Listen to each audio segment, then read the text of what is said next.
Salam Bapak Ibu yang dikasihi Tuhan, senang sekali saya Johnston Daud Balang dapat bertemu kembali bersama-sama dengan Bapak Ibu dalam video tutorial menggali isi Alkitab yang kita sudah pelajari di waktu-waktu yang lalu, yaitu mengamati dengan 6 pertanyaan utama. Dan kali ini masih dalam metode pengamatan, tetapi yang kita amati adalah struktur dari nats atau kitab yang kita sedang amati itu. Jadi Bapak Ibu, bagian ini sangat penting bagi kita sebagai kaum awam yang mungkin kita majelis gereja atau pemimpin-pemimpin komsel, pemimpin-pemimpin PA, bahkan juga mungkin gembala sidang. Materi ini sangat penting bagi kita untuk melengkapi diri kita, mempersiapkan khotbah-khotbah renungan kita yang akan kita sampaikan kepada umat Tuhan. Saat ini kita akan belajar bersama-sama tentang pengamatan. Yang kita amati adalah strukturnya atau susunannya. Apa itu struktur sesungguhnya? Struktur itu adalah hubungan, dan hubungan itu adalah timbal balik di antara bagian-bagian yang membentuk satu kesatuan. Itu yang kita sebut dengan struktur. Pentingnya kita mempelajari struktur ini Bapak Ibu, karena semua penulis Alkitab dalam bukunya, dalam pasalnya, dalam paragraf ayatnya, mereka mempunyai struktur tertentu dalam penulisan itu. Bahkan Allah sendiri pun dalam menyampaikan firman-Nya menggunakan juga struktur ini.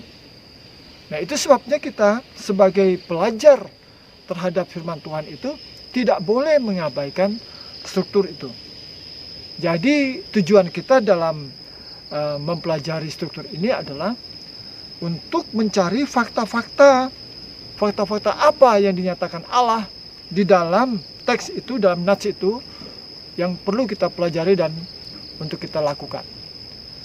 Dan juga mencari cara yang dipakai Allah dalam menyampaikan fakta-fakta itu kepada umatnya. Nah, ini yang kita pelajari bersama-sama. Nah, untuk itu ada 2 struktur yang harus kita pelajari. Pertama, berhubungan dengan tata bahasa. Tata bahasa itu adalah susunan yang terdiri dari subjeknya, ada kata kerjanya, ada objek langsungnya. Nanti kita akan pelajari ini di dalam contoh diagram, Bapak Ibu. Dan yang kedua, kita mengamati dalam hubungannya dengan kesusastraan. Kesusastraan itu ada 2. Jadi kita yang berhubungan dengan kata-kata penghubung, misalnya ada sebab, ada karena, ada supaya, maka, jikalau, dan sebagainya. Jadi ini yang berhubungan dengan kata-kata penghubung. Kemudian yang kedua, pakailah hukum-hukum struktur, ya, yang dari kata-kata penghubung itu kita akan lihat nanti mana yang, apakah ini sebab akibat, ya, apakah ini perpalingan.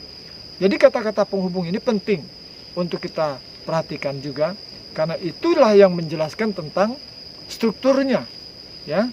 Kita akan melihat dari situ. Nah, sekarang kita masuk kepada pengamatan dengan menggunakan diagram itu. Nah, Bapak Ibu yang dikasihi Tuhan, bagian ini saya ambil dari buku Dr. Saparman. Beliau adalah dosen STII Yogyakarta. Buku yang berjudul Belajar Alkitab, Cara dan Contoh. Buku ini sangat memberkati saya, karena itu saya mau berbagi kepada Bapak Ibu melalui buku ini. Nah, apa diagram itu? Diagram ini adalah kata dan kalimat yang ditulis atau disusun ulang sesuai dengan strukturnya. Ditulis ulang. Kata-kata itu dan kalimatnya kita tulis ulang. ya, dengan menempatkan mana subjeknya, mana kata kerja, dan objek langsungnya. Jadi itu menulis ulang. Nah, apa pentingnya kita mempelajari atau diagram ini? Diagram ini sangat penting karena dengan menulis ulang, maka kita akan semakin mengerti apa maksud si penulis dalam menyampaikan Alkitab, menyampaikan firman Tuhan itu. Jadi penting sekali. Kemudian yang kedua, dengan diagram ini kita akan mudah mendapatkan garis besar khotbah kita, garis besar renungan kita, apa yang kita mau sampaikan. Bahkan poin-poin kecilnya pun dapat kita temukan. Nah, supaya tidak salah dalam kita menempatkan kata-kata itu, menyusun kata-kata itu menjadi sebuah kalimat dalam bentuk diagram, kita memperhatikan beberapa penjelasan berikut ini, ya. Yang pertama, langkah-langkah kita membuat diagram itu, Bapak Ibu. Untuk memulai diagram, tadi saya sudah katakan, temukan dulu kalimat utamanya. Kalimat utama itu atau induk kalimatnya adalah subjek, kata kerja, dan objek langsung. Misalnya contohnya, Yohanes 1:14. Firman itu menjadi daging. Firman itu subjeknya, menjadi itu kata kerjanya, daging itu adalah objeknya.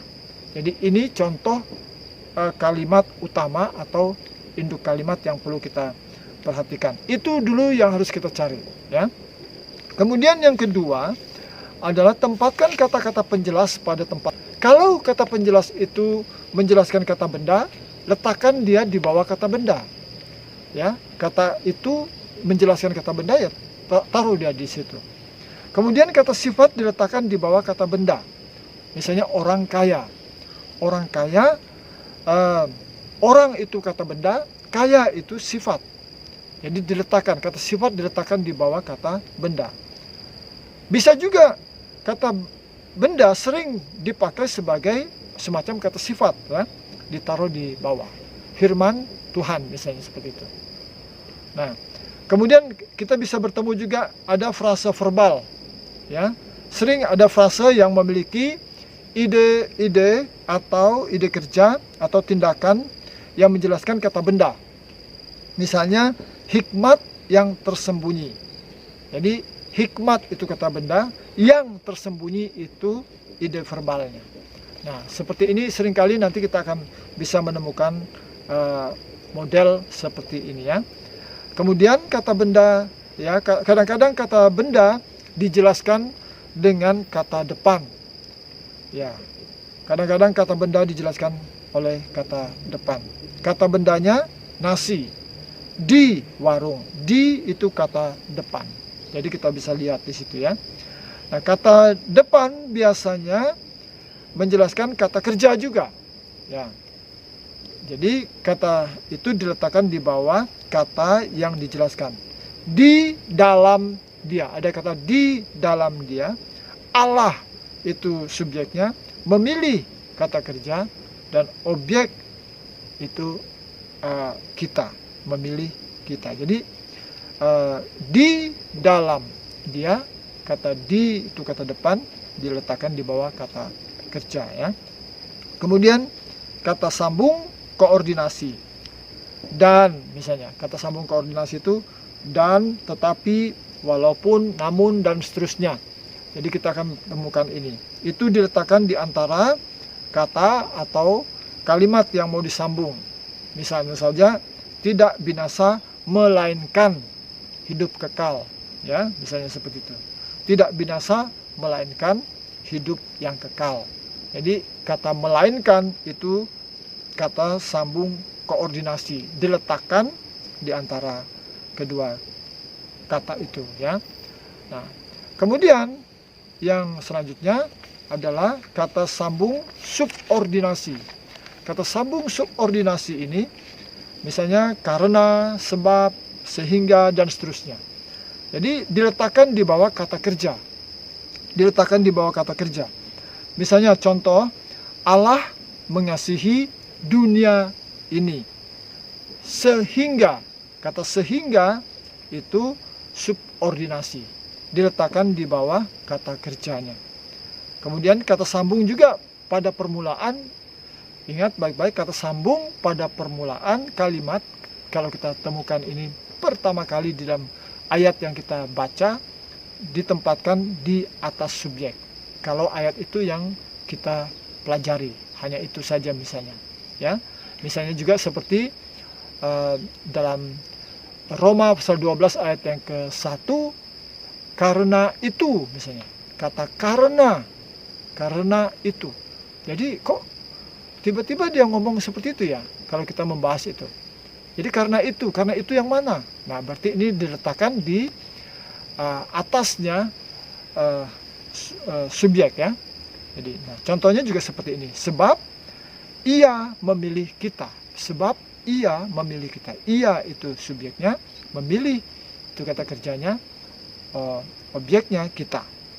Kemudian kata seru. Kata seru juga diletakkan seperti kata sambung pada permulaan kalimat.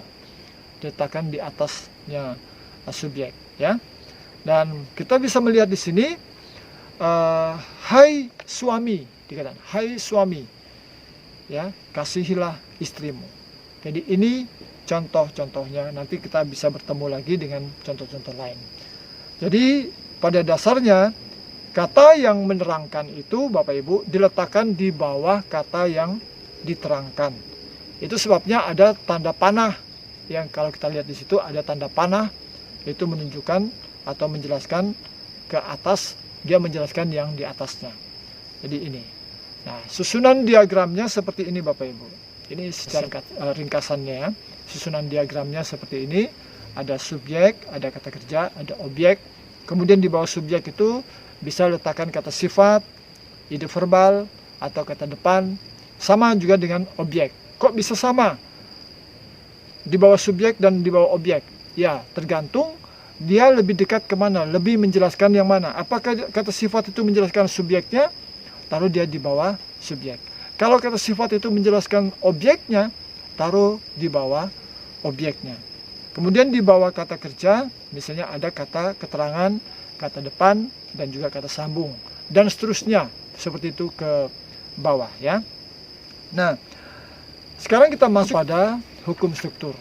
Sebelum kita lanjutkan Bapak Ibu, jika Bapak Ibu merasa diberkati dengan program ini, jangan lupa subscribe, like, bunyikan loncengnya supaya semakin banyak lagi orang-orang diberkati melalui video ini ya.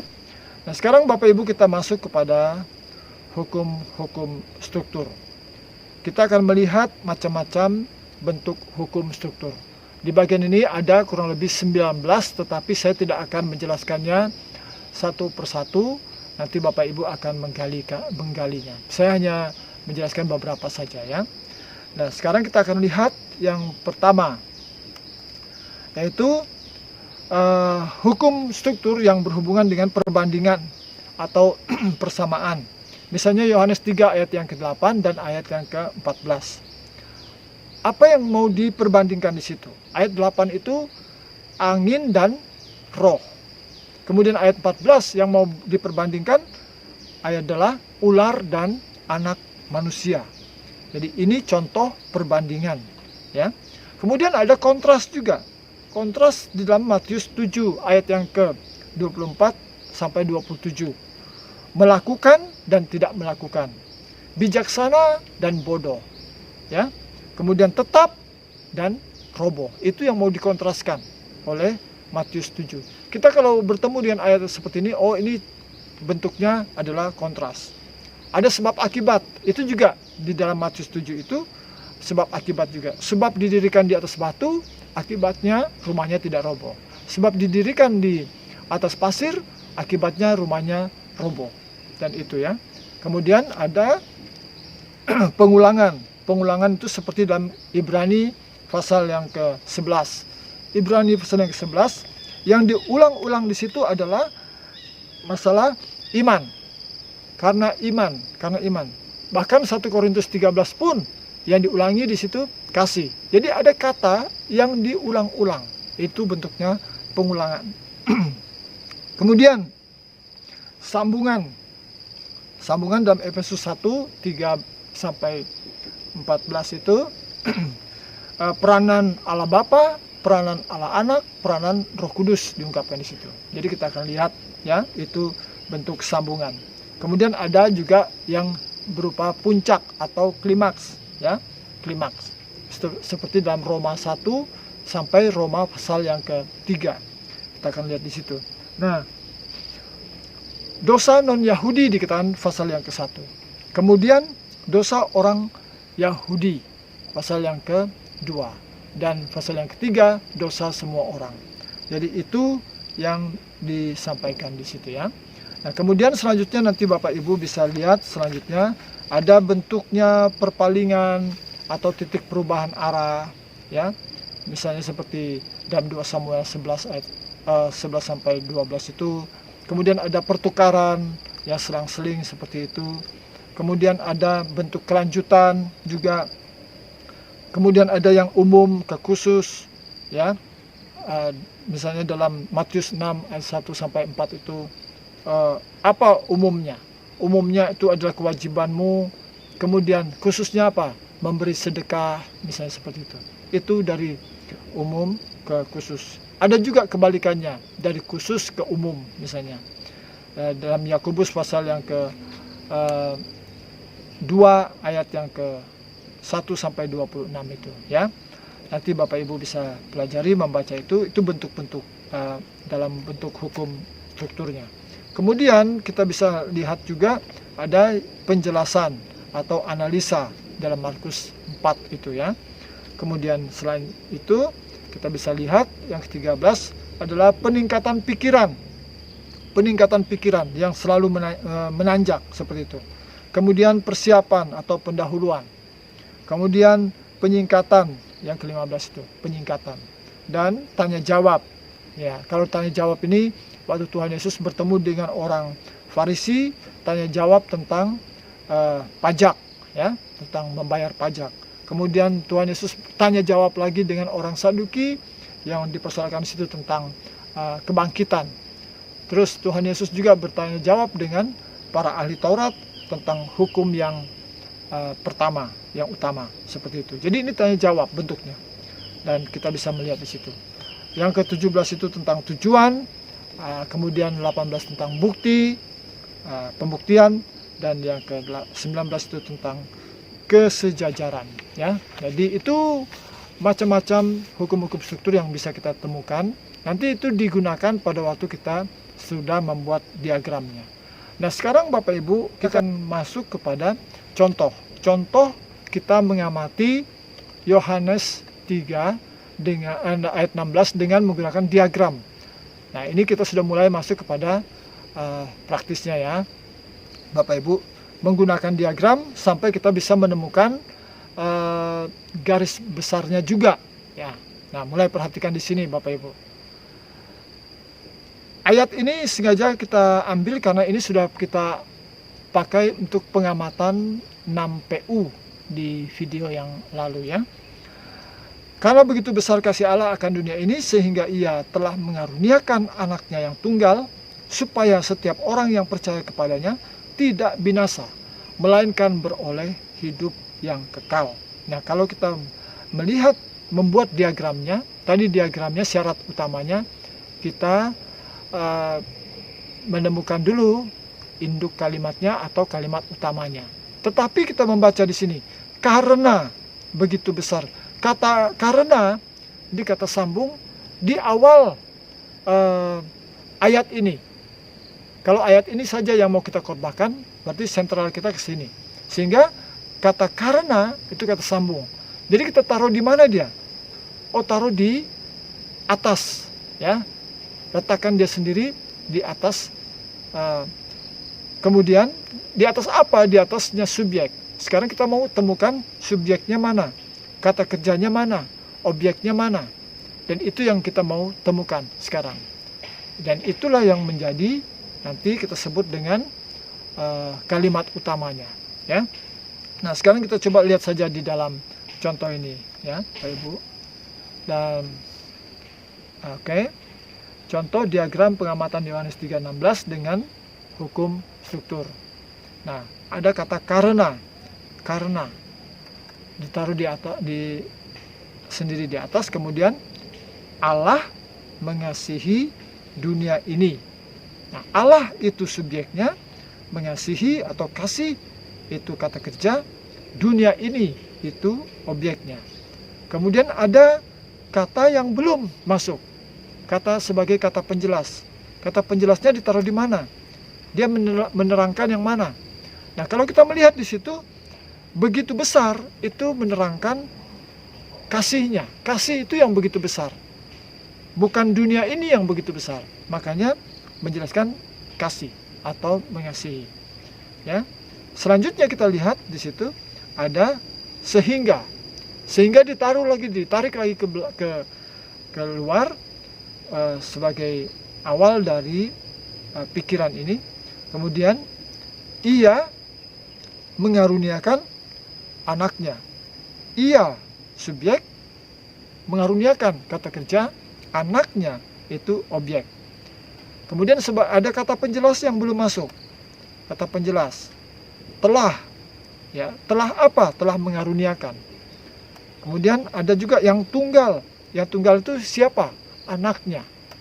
Nah, kemudian kita lihat supaya apa? Supaya orang percaya kepadanya. Nah, begitu. Orang itu subjeknya, kata kerja itu percaya, dan kepadanya itu objeknya. Nah, ini yang kita harus cari, harus temukan dulu. Kalau begini, wah, luar biasa Bapak Ibu. Kemudian ada kata penjelas yang belum masuk lagi, yaitu setiap, ya, setiap apa? Setiap orang. Kemudian ada tidak binasa. Siapa yang tidak binasa? Yang percaya. Ya, jadi dia ditaruh di bawah kata kerja. Melainkan itu kata sambung tadi kita sudah lihat. Kemudian beroleh hidup yang kekal. Beroleh hidup yang kekal. Jadi ditaruh di sejajar dengan tidak binasa. Dan itu beroleh hidup yang kekal yang mana? Yang percaya. Yang percaya beroleh hidup yang kekal. Jadi Bapak Ibu, kita bisa lihat ini, ya. Kemudian tidak hanya di situ, kemudian kita buat atau tunjukkan dengan panah, ya. Berikan panah. Yaitu panah begitu besar menunjukkan ke atas, ya, kepada kasihnya, telah mengaruniakan. Kemudian yang tunggal itu anaknya, setiap orang, ya. Kemudian tidak binasa yang percaya, dan beroleh hidup yang kekal yang percaya juga, ya, seperti itu. Nah, ini belum selesai Bapak Ibu, belum selesai karena hukum strukturnya belum masuk. Ini baru diagramnya, ya, baru diagram. Nah, sekarang kita mau lihat apa hukum strukturnya. Hukum struktur itu misalnya ada tadi kontras, ada tadi perbandingan, perbedaan, persamaan, atau sebab akibat, hubungan seperti itu, ya. Ada 19, tetapi tidak semuanya bisa terakomodir masuk di sini. Kita hanya lihat satu contoh saja. Misalnya dalam hubungannya dengan apa ini, ya? Misalnya, ini karena Allah mengasihi dunia sehingga. Nah, itu sehingga. Kata sehingga itu menunjukkan apa? Menandakan apa, ya? Menandakan sebab akibat, ya. Nah, jadi kita lihat di sini. Oke, sebab Allah mengasihi dunia ini, akibatnya, ya, mengaruniakan anaknya yang tunggal. Nah, begitu. Itu sudah hukum strukturnya kita pakai, kita gunakan di sini. Kemudian ada lagi, itu sebab orang yang percaya kepadanya dan tidak binasa melainkan beroleh hidup yang kekal. Sebab orang percaya kepadanya, akibatnya tidak binasa, beroleh hidup yang kekal. Ya, nah itu dia. Apa sudah cukup? Ini baru satu sebab akibat saja. Ada lagi yang lain? Oke. Ya, ini karena Allah mengasihi dunia sehingga mengaruniakan anaknya yang tunggal, supaya orang percaya tidak binasa, melainkan beroleh hidup yang kekal. Apa ini hubungannya? Oke, Oh, hubungannya sebab akibat juga ya. Hubungannya sebab akibat. Iya. Nah, itu dia sebab akibat. Nah, Bapak Ibu, ini sudah jadi apa yang kita sebut dengan diagram dan hukum struktur. Nah, ini belum jadi outline kita, belum jadi garis besar kita. Nah, tapi dari sini, dari bahan baku ini, dari metode penggalian ini, kita sudah bisa melihat paling tidak ada 3 hal penting yang mau disampaikan oleh firman Tuhan ini kepada kita dari hanya 1 ayat ini saja. Begitu dahsyatnya ya. Nah, sekarang kita mau lihat, mau membuat garis besarnya. Kalau kita mau buat khotbah Bapak Ibu, kita harus temukan dulu apa inti dari ayat itu. Apa inti dari nats yang kita amati ini. Inti itu berarti hanya 1. Kalau berinti-inti ya itu bukan inti namanya. Tapi inti atau pokoknya itu hanya 1. Jadi cari 1 kata saja atau 2 kata yang berarti yang sangat kuat ya di dalam ayat ini. Nah, itu saja. Nah, sekarang kita mau lihat contohnya ya. Garis besar dari Yohanes 3 ayat 16 ini. Apa pokoknya? Pokoknya atau intinya adalah kasih ya, kasih. Jadi dari pokok ini kita harus kembangkan menjadi sebuah tema. Tema itu harus mengandung unsur pokok. Tema harus ada mencakup inti atau pokoknya. Kalau itu kasih ya harus ada kasih di dalam tema kita. Kalau pokoknya tentang doa ya harus ada kata doa di dalam kalimat tema kita. Ya. Jadi ini kita lihat tema itu apa? Kita lihat di sini. Ya. Temanya adalah kasih Allah yang menyelamatkan. Nah, garis besar pertama kita bisa lihat di sini dasar kasih Allah. Dasar kasih Allah itu apa?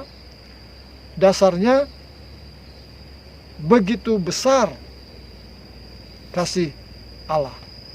Kok bisa dipakai kata dasar? Ya, karena ada kata karenanya saja ya. Bisa dikembangkan gaya yang lain juga boleh. Model lain juga boleh. Kemudian yang kedua, akibat. Ya, akibat kasih Allah. Nah, kenapa kok saya buat akibat? Karena saya ambil itu dari kata sehingga saja. Ya, akibat kasih Allah yang menyelamatkan. Ya, dia mengaruniakan apa yang dikaruniakan? Anaknya yang tunggal. Ya, anaknya yang tunggal. Jadi kita lihat di sini, ini garis besar yang kedua. Kemudian yang ketiga adalah tujuan kasih Allah. Tujuan kasih Allah yang menyelamatkan itu apa? Supaya kenapa? Tidak binasa, supaya beroleh hidup yang kekal. Nah, Bapak Ibu, inilah garis besar dari Yohanes 3 ayat 16 ini. Bapak Ibu bisa kembangkan lagi. Jadi Bapak Ibu di dalam khotbah lengkap kita nanti, kita bisa uraikan, bisa perdalam lagi poin-poin kecil itu. Itu perlu diekspos kembali, perlu digali lagi. Gunakan banyak buku-buku referensi, tafsiran-tafsiran, eksposisi-eksposisi yang akan menolong kita untuk menjelaskan bagian itu lebih mendalam lagi. Bapak Ibu, pesan saya adalah, contohnya ini saja. Apabila kita menggali 1 ayat ini saja, sudah dalamnya luar biasa seperti ini. Sangat mendalam. Oleh karena itu, jangan menggunakan banyak ayat, terlalu banyak ayat. Saya tidak melarang. Boleh menggunakan referensi, ambil beberapa ayat referensi, tapi jangan belasan, apalagi puluhan. Wah, itu sama saja seperti Bapak Ibu sedang memindahkan konkordansi dalam khotbah kita. Jadi kita tidak berkhotbah konkordansi, tapi khotbahkan ayat itu. Fokuslah dan setialah kepada ayat ini. Ya, kita menggunakan pola induktif. Kita menggunakan pola induktif, menggali dari dalam apa yang Alkitab itu katakan, apa yang inspirasi Alkitab itu, mindset ilahi dalam ayat itu yang mau disampaikan, itu yang mau diungkapkan, digali supaya kita mendapatkan. Ini kaya sekali, dalam sekali kalau mau menggali ayat per ayat itu. Luar biasa Bapak Ibu. Jadi ini ya, harus diingat baik-baik dalam pengamatan kita dengan menggunakan diagram ini. Pentingnya diagram itu di sini. Ya. Jadi bukan hasil mindset kita, hasil pikiran kita, dugaan kita, ya, yang kita mau sampaikan kepada orang lain. Tidak. Tapi apa yang Alkitab katakan, itu saja yang kita mau sampaikan.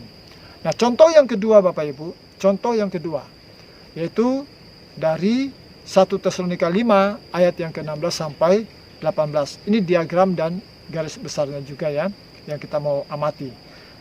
Bersukacitalah senantiasa, tetaplah berdoa, mengucap syukurlah dalam segala hal. Nah, perhatikan itu dulu. Bersukacitalah senantiasa. Itu bersukacitalah apa itu? Bentuknya apa? Kata kerja. Tetaplah berdoa. Berdoa, kata kerja. Mengucap syukurlah. Mengucap syukurlah, kata kerja.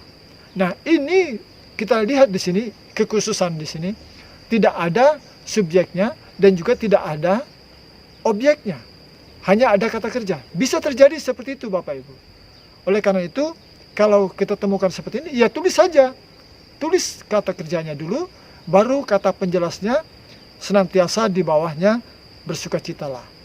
Tetaplah di bawahnya berdoa. Ya, menjelaskan. Tetaplah apa? Tetaplah berdoa. Kemudian juga mengucap syukurlah. Itu kata kerja, dan di bawahnya dalam segala hal. Dalam segala hal itu menjelaskan mengucap syukur. Ya. Jadi itu ditulis di bawahnya. Nah, coba kita lihat saja langsung kepada contoh diagram ini ya.